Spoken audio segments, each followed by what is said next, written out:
ছোট ছেলেটা যার কথা বললে আমি আবেগপ্রবণ হয়ে যাই, আমার ছেলের বয়সী, সেই প্রিয়মকে তারা গলায় কাপড় পেঁচিয়ে হত্যা করে এবং এক পর্যায়ে একটা বালিশ চাপা দিয়ে হত্যা করে। হত্যা করার পরে ছোট ছেলেটা যে রুমে ছিল সেই রুমের বাথরুমে গোসল করে।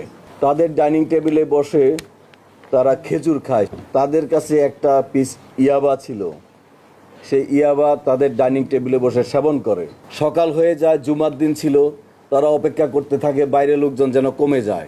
আপনারা জানেন গতকালকে আমরা এখানে রংপুর মেট্রোপলিটন এলাকার 24 নম্বর ওয়ার্ডের মাছুয়াপাড়া এলাকায় রংপুর স্কুলের সাবেক শিক্ষক, জেলা স্কুলের সাবেক শিক্ষক গণপতি চক্রবর্তী স্যারের স্ত্রীর নাম প্রীতিলতা চক্রবর্তী ওরফে ভোলা, স্যারের মেয়ে প্রার্থী চক্রবর্তী এবং 12 বছর বয়সী নিষ্পাপ শিশু প্রিয়ম, এই 4 জনের একটা নির্মম হত্যাকাণ্ড।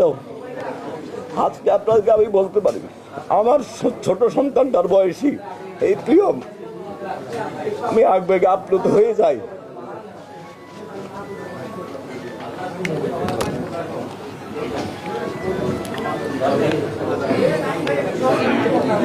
এই হত্যাকাণ্ডের পরে আমাদের রংপুর মেট্রোপলিটন পুলিশ, আমাদের সিআইডি টিম, এখানে সুমিত আছেন, আমাদের ডিবির নরেশ, আমাদের এডিশনাল কমিশনার নরেশ আছেন, আমাদের সনাতন ডিবির টিম সহ আমাদের পুলিশের সকল সংস্থা, গোয়েন্দা সংস্থা, মিডিয়া কর্মী, সমাজকর্মী সকলের সম্মিলিত প্রচেষ্টায় আমরা অত্যন্ত অল্প সময়ের মধ্যে এই তথ্যটা উদ্ঘাটিত করতে সক্ষম হয়েছি। গণপতি চক্রবর্তী স্যার ছিলেন একটা সম্মানিত লোক। ওনার ফ্যামিলি ছিল, কারোর সাথে কোনো কলহ বিবাদ কিছু ছিল না। তো পার্শ্ববর্তী যে বাসাটা উনি এখানে বাড়ি করেছেন, পার্শ্ববর্তী বাসার উপর দিয়ে 2 জন খুনি, তাদের নাম মুগ্ধ দাস, আরেকজনের নাম সিদ্ধার্থ। মুগ্ধ দাস এবং সিদ্ধার্থ পাশের বিল্ডিংয়ের উপর দিয়ে ওনাদের ছাদে আসে। ছাদে এসে, এটা বৃহস্পতিবার দিবাগত শেষ রাতে, তারা 2 জন সম্পর্কে মামাতো ভাই, ছাদে এসে ওই ছাদে বসে তারা নেশা করে, ইয়াবা সেবন করে। ইয়াবা সেবন করাকালীন গণপতি স্যার, আমাদের ভিকটিম গণপতি চক্রবর্তী স্যার যখন উপরে সাউন্ড শুনে তিনি উপরে যান। খালি গায়ে ছিলেন, কাঁধে একটা গামছা ছিল।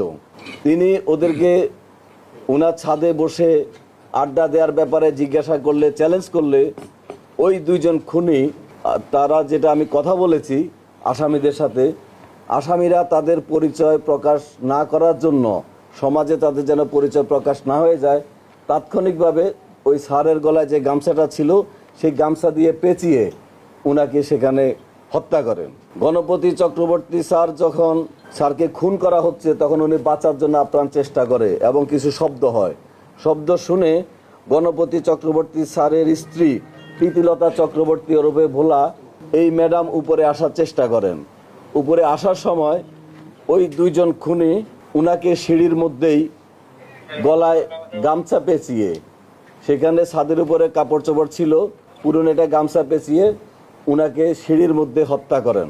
উনার চিৎকার চেঁচামেচিতে উনার মেয়ে প্রার্থী চক্রবর্তী, বয়স 25, সে যখন এগিয়ে আসে, প্রার্থী চক্রবর্তীকে তারা খুন করে গামছা পেঁচিয়ে। খুনিদের বক্তব্যে আমি যেটা শুনলাম, প্রার্থী চক্রবর্তী মারা যাচ্ছিল না, প্রায় 4-5 মিনিট লাগে তার প্রাণ যাওয়ার ক্ষেত্রে।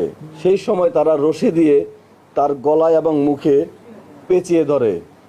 একটা প্যাচ গলার উপর দিয়ে যায়, একটা প্যাচ মুখের উপর দিয়ে যায়। তারা এত জোরে এই রশিটা টান দেয়, তার মুখের চোয়াল ভেঙে যায় এবং চোখটা ঠিকরে বের হয়ে যায়।